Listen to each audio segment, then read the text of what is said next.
All right. So, hello and welcome to our session on what permaculture might offer for reimagining education. I'll give you a bit of an outline of the session. We're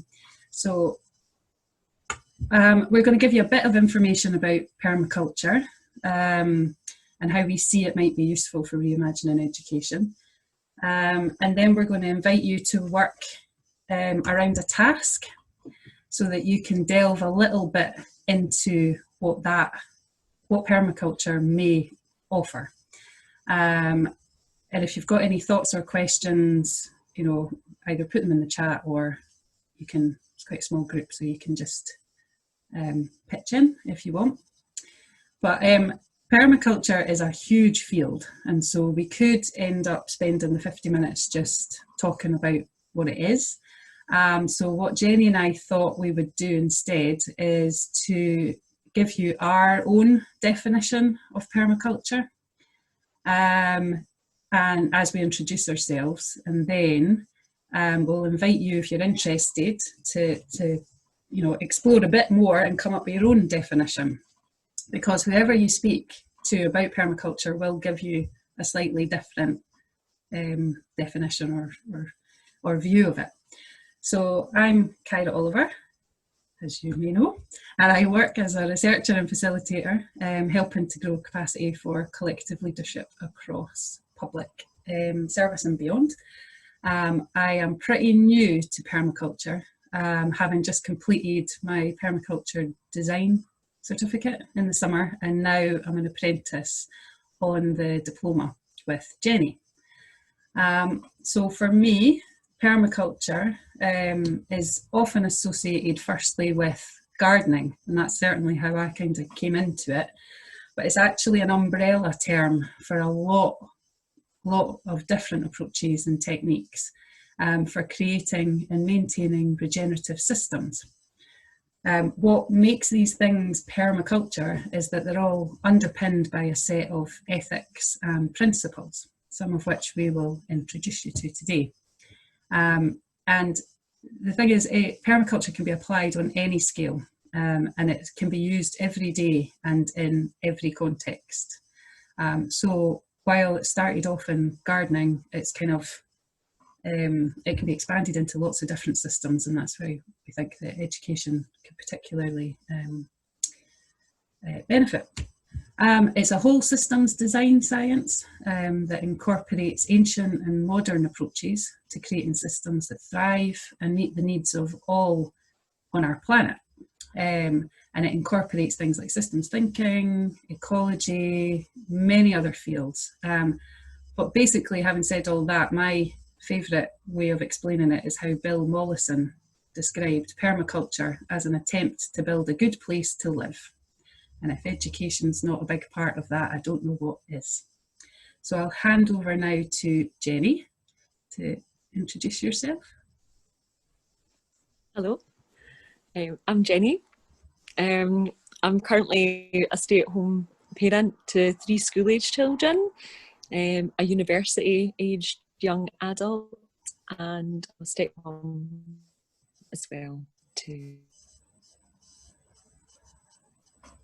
go to school part-time, Tuesday to Thursday at the moment. And that was our choice in order for them to spend a bit more time outdoors and in nature. I recognise there's a huge amount of privilege that goes along with being able to do that. So me being able to not work at the times when the kids are home, and being able to afford, they go to a forest school, and having the time as well. So yeah, I would like to see more nature-based education available to everybody that wants to access it. Having gone through the education system with my adult children, I can see the need for kids to reconnect and spend a bit more time outside. My background's in healthcare, both holistic and as a nurse for the NHS. As Keira, I'm new to permaculture, so I'm currently doing my diploma apprentice along with Keira. I've always enjoyed gardening, but permaculture is so much more than that, as we found out. It's a whole system design. The ethics and the principles give structure, but also freedom to design gardens, workshops, lessons, businesses,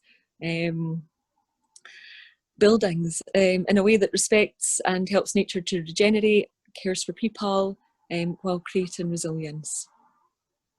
And one of the things that we wanted to kind of highlight a little bit, that we thought that permaculture, or some kind of, that kind of approach could bring to education, is around,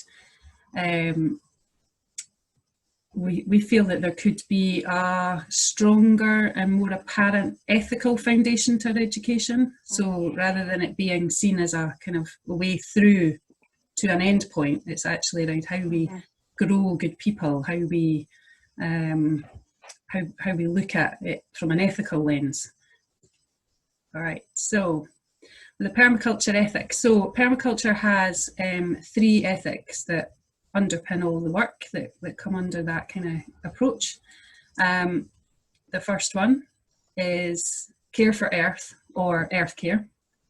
And here is where we can really see that is about working with children and young people, also parents, teachers, communities, looking at the mindset of, or working on the mindset to work with nature rather than against it. And not that we consciously work against nature, but I don't think it's always conscious. And that's in order to create lifestyles and systems that are regenerative. And part of that will be going forward is seeing the impact of climate change and how we might adapt. And that leads to the second ethic, which is care for people, people care. And that's really about looking, whenever we're designing anything, designing in the ability to provide not only for our own needs, but for each other's needs.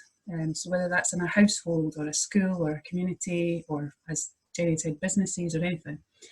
And then that leads on to the third fair share ethic, which is about we can produce a lot of things, and that can take many different forms. What we mean by that, but how are we sharing that out? And also it's showing up the interconnectedness of how we're living, and the importance of resilience. And those are both things that have come up during the COVID situation. Both are resilience in terms of individual and in terms of our communities. That in a lot of cases that's been poorer than we would have wanted. So how, and the burden's been disproportionately affecting some groups and areas than others. So how do we work and build in and design in a system that has a fair share for everybody? And this one's also, a lot of people are also now starting to talk about future share. So not just about how we are working together to share things now with the people that exist on the planet, but also for future generations. So I'll hand over to Jenny now. So the permaculture principles kind of support the ethics, support you to use the ethics in your design. The ethics are kind of the foundation.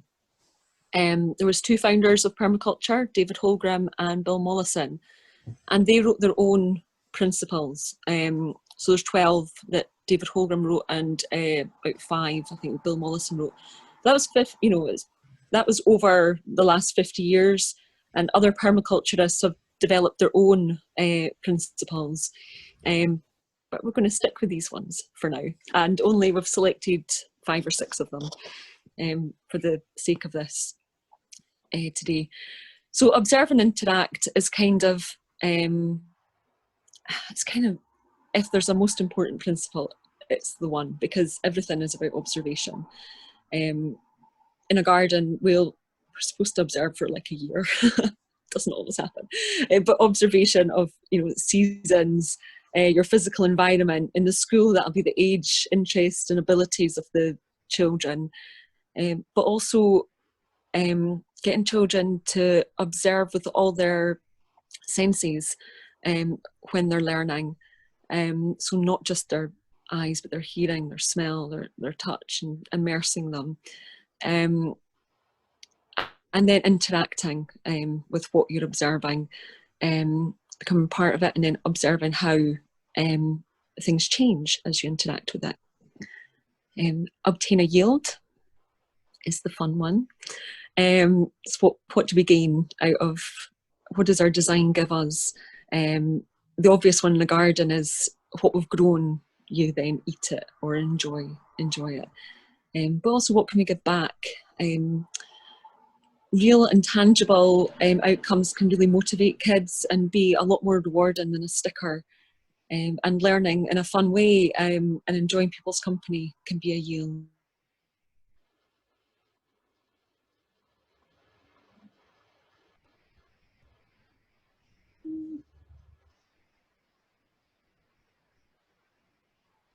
Continuing to observe once their design is in place, observing in an education setting, that'd be observing the children's response or directly getting feedback from the kids themselves. Either be really happy with what's going on, or you'll see that they're not particularly getting a lot out of it. But also your own feedback and how the educator is feeling as well. The people care aspect is nobody's missed out in a design. So you're not doing permaculture to children, you're part of that design as an educator or parent who is educating, so not just teachers. So you're looking at what's worked and what hasn't, and how you and others feel about that. Produce no waste. So again, that's looking at what may be considered a waste product and how can we think of that waste product as a resource. So in schools already, the craft corner is a great example of people's recycling being used for rockets and whatever the kids come up with. But food waste can be looked upon as a resource. So sticking it into your wormery or your compost bin. Building a wormery, instead of getting new timber, who's got leftover decking that they've, wooden offcuts? Or is it time that's been wasted? So it might not be a physical resource, but energy, time, is also something that we consider with that principle. So slow and small solutions is our next one.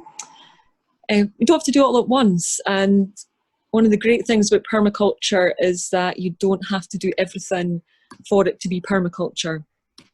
You can take it slow and steady, and in fact, it's often preferable. So working toward a win-win situation might take longer in the short term, but hopefully it would have better outcomes in the long term. And then minimum effort for maximum effect is a favourite. Can we learn multiple things from one lesson or one idea? Can an element in a garden give us multiple yields? So, an apple tree is going to give us apples.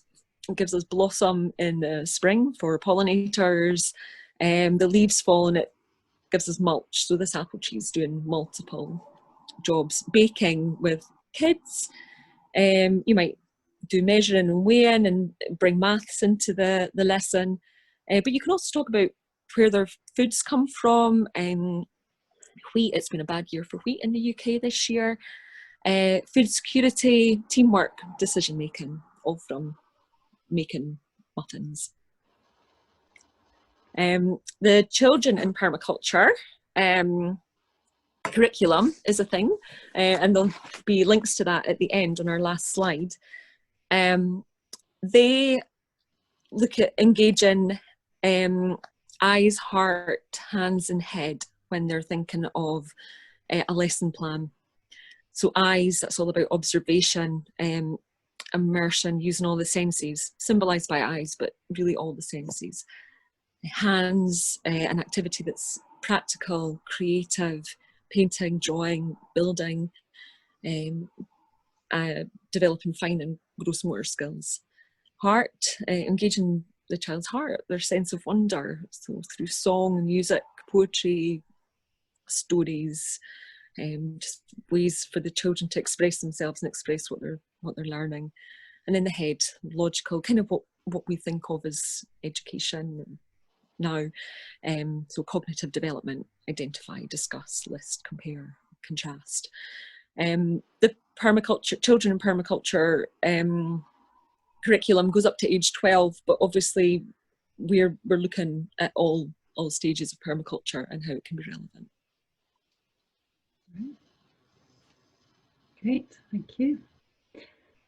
So we're aware that's quite a lot of information and we've tried to keep it as light as we can. So what we want to invite you to do now, I think given we would maybe have put you into groups if there was a bigger number, but what I'm thinking now is we're going to give you a task and hopefully be a bit fun.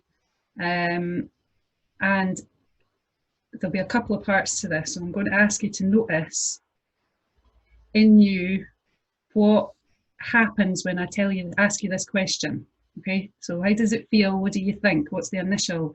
And that'll be some data around whether there's any barriers or enablers that you might be able to bring in to answer this question for yourself. And then we'll just invite you to take 5 minutes. So if you can get a bit of paper and maybe a pen or a few pens, you can do this whatever way you want. You can write down your answers, you can do a mind map, you can draw, whatever you want to do, okay? And now you'll be really, I'm building up now to what this question is, right? So the question, given what you know, given what you've just heard about the ethics in permaculture, what do you think you can learn from having worms as pets? Now that could be worms in your own home, your own garden, in the school, whatever context. What do you think you could learn from having worms as pets? All right. This is just a very kind of quick mind map that we pulled together. A lot of things you guys went into a lot more depth, I think, than we probably did, which is really interesting. Yeah, totally. I think we missed major. Yeah, it's just brilliant. We started with a sort of, you know, where will they live? So designing a wormery or whatever they want to be, whatever they're going to live in. So, you know, that could involve maths, engineering, woodwork, which also brings in risky play, maybe in some settings. Decision making is team working. How do they live? The life cycle, you know, biology. The worm casts in the soil. Worms are an indicator of how healthy your soil is. So there's some ecology in there. What benefits do they bring? And the main one we focused on was they eat some, not all of your food waste, which can then go into composting, which then can go into food growing, which then you could bring in some things about food sovereignty, which, you know, resilience, globalization, politics, community development. You could sell the surplus, it could become an enterprise. And then there's something around maybe the sort of spirituality type, some aspects of that, or at least the cultural aspects of it. So stories, literacy, creative writing, art, music.